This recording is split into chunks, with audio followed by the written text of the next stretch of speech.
এক বৈজ্ঞানিকের পরীক্ষার ভুলে পৃথিবী বদলে যায়। একটি ঔষধ আবিষ্কারের ফলে গরিলারা হলো বুদ্ধিমান, আর মানুষের জন্য সেটা হলো মরণঘাতী ভাইরাস। মানুষ বিলীন হতে থাকে। গরিলারা গড়ে তোলে নতুন সমাজ। গরিলা নেতা সিজার শান্তি চাইলেও বিশ্বাসঘাতকতা আর ভয়ের কারণে শুরু হয় ভয়ঙ্কর সংঘর্ষ, যার উপর নির্ভর করছে পৃথিবীর ভবিষ্যৎ। মানুষরা কি পারবে দুনিয়াকে বাঁচাতে? আজকের ভিডিওতে থাকছে গরিলা আর মানুষকে নিয়ে তৈরি রোমাঞ্চকর সিনেমার কাহিনী। চলুন শুরু করা যাক। এই মুভির শুরুতে আমরা একজন সায়েন্টিস্ট উইলকে দেখতে পাই। তার বাবা আলঝাইমার নামের ভয়ঙ্কর রোগে ভুগছিলেন। এই রোগে ধীরে ধীরে মানুষের স্মৃতি শক্তি নষ্ট হয়ে যায়, এমনকি শেষে নিজের নামও ভুলে যায়। উইলের জীবনে তার বাবাই একমাত্র মানুষ ছিলেন, তাই সে যে কোনো মূল্যে এই রোগের ওষুধ বানাতে চেয়েছিল। অনেক বছরের পরিশ্রমের পর অবশেষে সে একটি ওষুধ তৈরি করতে সক্ষম হয়। প্রথমে এটি মানুষের উপর টেস্ট করা বিপজ্জনক হতে পারে, তাই তারা একটি মহিলা গরিলার উপর এই ওষুধ ব্যবহার করে। ফলাফল অবাক করার মতো ছিল। ওই গরিলা অস্বাভাবিকভাবে বুদ্ধিমান হয়ে যায়। উইল তার সিনিয়র এবং বোর্ড মেম্বারদের এই সফলতা দেখায়। সবাই খুশি হলেও হঠাৎ সেই গরিলা আক্রমণাত্মক হয়ে ওঠে। এক কর্মী তাকে অন্য জায়গায় নিয়ে যাওয়ার চেষ্টা করে। সে খুব বেশি রাগে সবকিছু ভাঙচুর শুরু করে এবং বোর্ড মেম্বারদের মিটিং রুম পর্যন্ত পৌঁছে যায়। শেষমেশ তাকে গুলি করে মেরে ফেলা হয়। এই ঘটনার পর বোর্ড সিদ্ধান্ত নেয় যে উইলের ওষুধ খুবই বিপজ্জনক, তাই সব গরিলারকে মেরে ফেলা হবে। উইল অনেক বোঝানোর চেষ্টা করলেও কেউ বিশ্বাস করে না। তখন ল্যাবের কেয়ারটেকার উইলকে গোপনে জানায় গরিলা আক্রমণাত্মক হয়েছিল ওষুধের কারণে নয়, বরং সে তখনই একটি শিশুর জন্ম দিয়েছিল, তাই তাকে অন্য জায়গায় সরানোয় রেগে গিয়েছিল। সব গরিলাকে মারা হলেও সেই সদ্য জন্মানো শিশুটি বেঁচে যায়। কেয়ারটেকার তাকে উইলের হাতে তুলে দেয়। উইল সেই শিশুটিকে গোপনে বাড়িতে নিয়ে আসে। উইলের বাবা দ্রুতই তার সঙ্গে মিশে যান এবং তার নাম দেন সিজার। 3 বছর পর দেখা যায় সিজার অনেক বেশি বুদ্ধিমান হয়ে উঠেছে। সে বই পড়তে পারে, গেম খেলতে পারে, এমনকি সবকিছু মানুষের মতো বোঝে, শুধু কথা বলতে পারে না। এদিকে উইলের বাবার অবস্থা আরও খারাপ হয়ে যায়। যত্ন নেওয়া সম্ভব না হওয়ায় নার্স তাকে ছেড়ে দেয়। কষ্টে উইল ল্যাব থেকে চুপিসারে সেই ওষুধ নিয়ে আসে এবং বাবাকে ইঞ্জেকশন দেয়। ভয় ছিল কিছু হয়ে যাবে, কিন্তু সকালে উঠে দেখে তার বাবা সম্পূর্ণ সুস্থ, এমনকি আবার পিয়ন বাজাচ্ছেন। উইল এটা দেখে অনেক খুশি, কারণ তার ওষুধ কাজ করেছে। অন্যদিকে সিজার জানালার বাইরে কিছু বাচ্চাকে সাইকেল চালাতে দেখে। তারও ইচ্ছে করে সাইকেল চালানোর, তাই সে পাশের বাড়িতে ঢুকে পড়ে।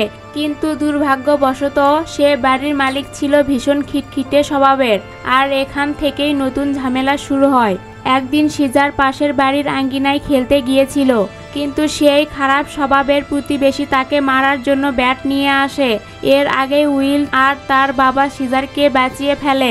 উইল বোঝায় এ তো শুধু খেলতে চাচ্ছে, কারো ক্ষতি করবে না, কিন্তু প্রতিবেশী হুমকি দেয় যদি আবার এদিকে আসে আমি মেরে ফেলবো। এতে সিজারের পায়ে আঘাত লাগে। উইল তাকে ডক্টর ক্যারোলিনের কাছে নিয়ে যায়। চিকিৎসা করতে গিয়ে ক্যারোলিন বুঝে যায় এই গরিলা সাধারণ নয়, বরং খুব বুদ্ধিমান। ধীরে ধীরে ক্যারোলিন, উইল আর সিজারের মধ্যে ঘনিষ্ঠ সম্পর্ক গড়ে ওঠে। ক্যারোলিন বলে সিজারকে শুধু ঘরে বন্দি না রেখে বাইরেও ঘোরাতে হবে, তাই তারা তাকে নিয়ে যায় সুন্দর রেডউড জঙ্গলে। সিজার সেই জঙ্গলকে স্বর্গের মতো মনে করে। সময় গড়িয়ে যায়। 2 বছরের মধ্যে উইল আর ক্যারোলিন প্রেমের সম্পর্কে জড়িয়ে পড়ে, আর সিজারও বড় হয়ে ওঠে। তবে তার মনে একটা প্রশ্ন তৈরি হয়, সে আসলে কে? একদিন উইল তাকে নিয়ে যায় ল্যাবের বাইরে এবং সব সত্যি বলে। সে জন্ম থেকেই আলাদা, কারণ তার মাকে ওষুধ দেওয়া হয়েছিল, আর সেই ওষুধ থেকে সে এত বুদ্ধিমান। সিজার সব বুঝে যায়। এদিকে উইলের বাবার রোগ আবার ফিরে আসে। এবার ওষুধ কাজ করা বন্ধ করে দেয়। একদিন তিনি ভুলে গাড়ি চালাতে গিয়ে প্রতিবেশীর গাড়িতে ধাক্কা দেন। সেই প্রতিবেশী এবার রাগে উইলের বাবাকে মারতে থাকে। সিজার জানালা থেকে এটা দেখে আর নিজেকে থামাতে পারে না। সে বেরিয়ে এসে প্রতিবেশীর উপর হামলা চালায় এবং রাগে তার আঙ্গুলে কামড় দেয়। এসব এর কারণে বড় একটা ঝামেলা হয়। প্রতিবেশী কোর্টে মামলা করে। কোর্টের রায়ে বলা হয় সিজার আর বাড়িতে থাকতে পারবে না। তাকে নিয়ে যাওয়া হয় এমন এক জায়গায় যেখানে অনেক গরিলা বন্দী হয়ে থাকে। সিজার প্রথমে ভেবেছিল ওখানে সে খেলতে এসেছে, কিন্তু যখন দেখে উইল চলে যাচ্ছে তখন কাছের ওপাশ থেকে তাকে ডাকতে থাকে। উইল কষ্টের সঙ্গে বলে, তোমাকে এখানেই থাকতে হবে। সিজারের মন ভেঙে যায় আর উইল বাধ্য হয়ে তাকে ওখানেই রেখে আসে। অন্যদিকে উইলের বাবা আবার পুরোপুরি অসুস্থ হয়ে পড়েন, তাই উইল এবার আরও শক্তিশালী ওষুধ বানানোর সিদ্ধান্ত নেয় যাতে তার বাবাকে স্থায়ীভাবে সুস্থ করা যায়। তার বসও তাকে অনুমতি দেয়। আর এদিকে সিজার বন্দিশালায় দুঃখে দিন কাটাতে থাকে। সে আশা করে উইল একদিন আবার আসবে আর তাকে মুক্ত করে নিয়ে যাবে। বন্দিশালায় সিজার খুব একা হয়ে যায়। সে দেওয়ালে চক দিয়ে নিজের বাড়ির জানালার ছবি আঁকে। সেখান থেকে সে এক সময় বাইরের দুনিয়া দেখত। তার বাড়ির জন্য প্রচণ্ড কষ্ট হয়। এদিকে উইল দিনরাত চেষ্টা করে নতুন ওষুধ বানাতে সক্ষম হয়। সেই ওষুধ দিয়ে ল্যাবে এক গরিলাকে টেস্ট করা হয়, কাজও করে। গরিলা আরও বুদ্ধিমান হয়ে যায়, কিন্তু টেস্টের সময় গ্যাসের কিছু অংশ ভুল করে এক কর্মী ফ্রাঙ্কলিন এর নাকে ঢুকে যায়। তার শরীরে তখন কোনো প্রভাব দেখা যায় না। উইল আর ক্যারোলিন সিজারকে দেখতে যায়।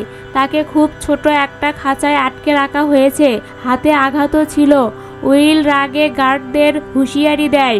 সিজার ভেবেছিল উইল এবার তাকে বাড়ি নিয়ে যাবে, কিন্তু উইল কোর্টের নিয়মের কারণে তা করতে পারে না। এতে সিজার আরও হতাশ হয়ে পড়ে। এদিকে উইলের বাবার অবস্থা খুব খারাপ হয়ে যায় এবং শেষমেশ মারা যান। এতে উইল একেবারে ভেঙে পড়ে। সিজারকেই সে নিজের ছেলে মনে করত, তাই অনেক টাকা বন্দিশালার প্রধানকে ঘুষ দেয় যাতে সিজারকে মুক্ত করা যায়। কিন্তু অবাক করার মতো ঘটনা ঘটে। সিজার এবার উইলের সঙ্গে ফিরতে চায় না। সে বুঝে গেছে সে কারো পোষা প্রাণী নয়, বরং তার মিশন সব গরিলাদের মুক্ত করা। রাতে বন্দিশালার এক কর্মীর বন্ধুর কাছ থেকে সিজার একটি ছুরি পেয়ে যায়। সে খাঁচা ভেঙে পালায় এবং গোপনে উইলের বাড়ি থেকে সেই নতুন ওষুধের ক্যানিস্টার চুরি করে আনে। বন্দিশালায় ফিরে সে গ্যাস ছেড়ে দেয়, ফলে সব গরিলা তার মতো বুদ্ধিমান হয়ে ওঠে। তখনই জানা যায় ফ্রাঙ্কলিন, যার শরীরে গ্যাস ঢুকেছিল, সে মারা গেছে। অর্থাৎ এই ওষুধ প্রাণীদের জন্য উপকারী হলেও মানুষের জন্য মারাত্মক প্রাণঘাতী। এখন সিজার তার সঙ্গীদের নিয়ে পালাতে চায়। বন্দিশালার যে কর্মী গরিলাদের সবসময় অত্যাচার করত, সে ইলেকট্রনিক স্টিক নিয়ে হামলা করতে আসে। তখনই সিজার প্রথমবার মানুষের মতো নো বলে ওঠে। সবাই হতবাক। এরপর সে তাকে মেরে ফেলে এবং সব গরিলাকে মুক্ত করে দেয়। সিজার দলবল নিয়ে শহরের এক চিড়িয়াখানায় যায়, সেখানকার গরিলাদেরও মুক্ত করে। তারপর তারা উইলের ল্যাবে গিয়ে বাকিদেরও মুক্ত করে। ধীরে ধীরে একটি বিশাল দল তৈরি হয়। উইল পরে বন্দিশালায় ফোন করলে কোনো উত্তর পায় না। সে গিয়ে দেখে জায়গা খালি। আহত এক কর্মী তাকে বলে, তোমার সিজার সবাইকে নিয়ে গেছে, আর সে কথাও বলেছে। এটা শুনে উইল হতভম্ব হয়ে যায়। এদিকে সিজার তার সঙ্গীদের নিয়ে শহরের রাস্তায় এগোতে থাকে। তারা যায় সেই পরিচিত জায়গা, রেডউড জঙ্গলের দিকে। কিন্তু পথে বিশাল ব্রিজে পুলিশের সঙ্গে তাদের মুখোমুখি সংঘর্ষ হয়, আর সেখানেই শুরু হয় গরিলা বনাম পুলিশের ভয়ঙ্কর লড়াই। সিজার কোনো পুলিশকে মারতে চায় না।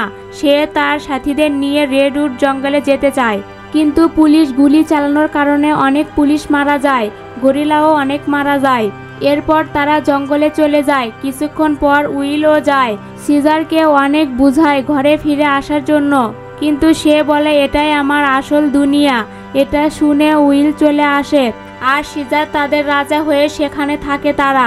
এরপর 10 বছর পর দেখা যায় একটা ভাইরাস ছড়িয়ে গিয়ে পৃথিবীর বেশিরভাগ মানুষ মারা গেছে। মানুষ ক্রমশ কমে যাচ্ছে, আর উল্টো দিকে গরিলার দল বাড়ছে এবং তারা অনেক শক্তিশালী হয়ে উঠছে। সিজার এখন তাদের লিডার, আর তাদের রাজত্ব পুরো রেডউড জঙ্গলে। এখানে মানুষের প্রবেশ সম্পূর্ণ নিষেধ। সিজারের এখন একটা ছেলে হয়েছে যার নাম বলুয়াই। একদিন বলুয়াই আর তার বন্ধু জঙ্গলে ঘুরতে বের হয়। তখন হঠাৎ একদল মানুষ ওদের সামনে পড়ে। আসলে তারা এসেছিল একটি হাইড্রো ড্যাম খুঁজতে, যেটা থেকে তারা আবার শহরে বিদ্যুৎ দিতে চাইছিল। কিন্তু ড্যামটা ছিল গরিলার এলাকায়। মানুষগুলো বলুয়াই আর তার বন্ধুকে দেখে ভয় পেয়ে যায়। তাদের মধ্যে একজন আতঙ্কে বন্দুক বের করে গুলি চালিয়ে ফেলে। তাতে বলুয়াই এর বন্ধু গুরুতর আহত হয়। গুলির শব্দে পুরো গরিলা সেনা চলে আসে। অন্যদিকে মানুষগুলো এক জায়গায় হয়। গরিলার আগে মানুষগুলোকে মেরে ফেলতে চাইছিল। তখন মানুষের গ্রুপ লিডার ম্যালকম এগিয়ে আসে। সে সিজারকে বলে, আমরা তোমাদের ক্ষতি করতে আসিনি, শুধু ড্যামটা ঠিক করতে চাই। সিজার শেষমেশ বলে, এইবার তোমরা বেঁচে গেলে, কিন্তু আর কখনো আমাদের এলাকায় আসবে না। তারপর সবাইকে তাড়িয়ে দেয়। কিন্তু এখানে সমস্যা তৈরি করে কোবা। কোবা সেই গরিলা যাকে মানুষ ল্যাবে ধরে ধরে এক্সপেরিমেন্ট করেছিল। তাই সে মানুষকে একেবারে বিশ্বাস করে না। সে সবাইকে বোঝাতে থাকে মানুষ আবারও আমাদের ক্ষতি করবে, তাই ওদের আগে আক্রমণ করতে হবে। সিজার প্রথমে চায় না যুদ্ধ হোক, সে শুধু মানুষকে সতর্ক করে তাদের এলাকা থেকে বের করে দেয়। কিন্তু কোবার মনে প্রতিশোধ জমতে থাকে। এদিকে ম্যালকম চিন্তায় পড়ে যায়, কারণ তাদের বেঁচে থাকার জন্য বিদ্যুৎ খুব দরকার। শহর পুরো অন্ধকার, কোনো প্রযুক্তি কাজ করছে না। কিন্তু বিদ্যুতের একমাত্র উৎস সেই ড্যাম, যেটা গরিলাদের এলাকায়। ওদিকে যাওয়া মানেই মৃত্যুর ঝুঁকি। তবুও ম্যালকম ভাবে শেষ চেষ্টা হিসেবে সিজারের সঙ্গে আবার কথা বলতে হবে। ম্যালকম তার পরিবার আর কয়েকজন মানুষ নিয়ে আবার সিজারের কাছে আসে। সে সিজারকে সবকিছু খুলে বলে, তাদের বিদ্যুৎ খুব দরকার, না হলে শহরের মানুষ টিকতে পারবে না। সিজার বুঝতে পারে, কারণ সে জানে বিদ্যুতের গুরুত্ব কতটা। তাই সে তাদের একটা শর্তে জঙ্গলে ঢুকতে দেয়, সব অস্ত্র জমা দিতে হবে। মানুষরা রাজি হয় এবং ড্যামের কাজ শুরু করে। ম্যালকমের স্ত্রী আর ছেলে গরিলার বাচ্চাদের সঙ্গে বন্ধুত্ব করে ফেলে। কিন্তু কাজ করার সময় হঠাৎ একটা গোপন বন্দুক পাওয়া যায়। সেটা দেখে সিজার রেগে ওঠে, কারণ মানে দাঁড়ায় মানুষরা কথা রাখেনি। সে ম্যালকমকে বের করে দিতে চায়। ঠিক তখনই সিজার জানতে পারে তার অসুস্থ স্ত্রীকে ম্যালকমের স্ত্রী ওষুধ দিয়েছে, আর সে এখন ভালো হয়ে গেছে। এতে সিজার শান্ত হয় এবং মানুষদের আরও একদিন সময় দেয়। কিন্তু কোবা দূর থেকে দেখে যে মানুষরা আসলে গোপনে অস্ত্র রেখেছে। সে রাগে সিজারের কাছে যায় এবং বলে, মানুষ বিশ্বাস করার মতো নয়। কিন্তু সিজার তাকে ধৈর্য ধরতে বলে। এতে কোবা অপমানিত বোধ করে। সে ভাবে সিজার তো মানুষদের বেশি ভালোবাসে। কোবা প্রতিশোধ নিতে শুরু করে। সে মানুষের কাছ থেকে অস্ত্র ছিনিয়ে নেয়, অনেককে মেরে ফেলে, তারপর নিজের এলাকায় আগুন লাগায়। আর যখন সুযোগ পায় গোপনে সিজারকে গুলি করে ফেলে। সিজার ঝোপের ভিতরে পড়ে যায়। এরপর কোবা সবাইকে বোঝায়, মানুষ আমাদের বাড়ি জ্বালিয়ে দিয়েছে আর সিজারকে মেরে ফেলেছে। সে যুদ্ধ ঘোষণা করে এবং নিজেকে লিডার ঘোষণা করে। অনেক গরিলা ভয় পেয়ে তাকে মান্য করে নেয়। যে গরিলা তার কথা শোনে না তাকে হত্যা করে বা বন্দি করে। ওদিকে শহরে বিদ্যুৎ ফিরে আসে, মানুষ আনন্দ করছে। ঠিক তখনই কোবা পুরো সেনা নিয়ে শহরে হানা দেয়। তারা মানুষের অস্ত্র দখল করে এবং সেগুলো দিয়ে আক্রমণ চালায়। অনেক মানুষ মারা যায়। তবে বলুয়ায়ের এক বন্ধু, যাকে শুরুতে গুলি করা হয়েছিল, সে অস্ত্র নিতে অস্বীকার করে, কারণ সে সিজারের শেখানো নিয়ম মনে রেখেছিল। অকারণে মানুষকে আঘাত করা যাবে না। কিন্তু কোবা তার অভদ্রতা সহ্য না করে তাকেও মেরে ফেলে। এদিকে মারাত্মকভাবে আহত সিজারকে ম্যালকম আর তার স্ত্রী খুঁজে পায়। তারা তাকে নিজের বাড়িতে নিয়ে গিয়ে চিকিৎসা করে এবং বাঁচিয়ে রাখে। ম্যালকমের যত্ন আর ঔষধে ধীরে ধীরে সিজারের শরীরে আবার প্রাণ ফিরে আসে। জ্ঞান ফেরার পর সিজার সত্যিটা বলে, ওকে গুলি করেছে কোনো মানুষ না, বরং তার নিজের সাথী কোবা। এদিকে সিজারের ছেলে বলুয়াই হাতে বন্দুক নিয়ে ম্যালকমের সামনে আসে। কিন্তু ম্যালকম তাকে জানায়, তোমার বাবা বেঁচে আছে আর তাকে কোবা গুলি করেছে। এরপর সে বলুয়াইকে নিয়ে সিজারের কাছে যায়। নিজের বাবাকে জীবিত দেখে বলুয়াই খুব খুশি হয়। সে সব জানিয়ে দেয় কোবা কিভাবে নিজেকে নেতা বানিয়েছে, মানুষ হত্যা করেছে আর অনেক গরিলাকে বন্দি করে রেখেছে। বলুয়াই ফিরে গিয়ে বন্দীদের মুক্ত করে। ম্যালকমও সাহায্য করে। সবাইকে নিয়ে তারা যায় শহরের টাওয়ারে, যেখানে মানুষ আর গরিলাদের লড়াই জমে উঠেছে। সেখানে এক পুলিশ অফিসার জানায়, আর্মির সঙ্গে যোগাযোগ হয়ে গেছে, খুব শীঘ্রই বড় বাহিনী এসে সব গরিলাকে শেষ করে দেবে। সে টাওয়ারের বোমাও লাগিয়েছে। গরিলারা উঠলে সে বিস্ফোরণ ঘটিয়ে সবাইকে মেরে ফেলবে। ওইদিকে সিজার পৌঁছে যায় কোবার সামনে।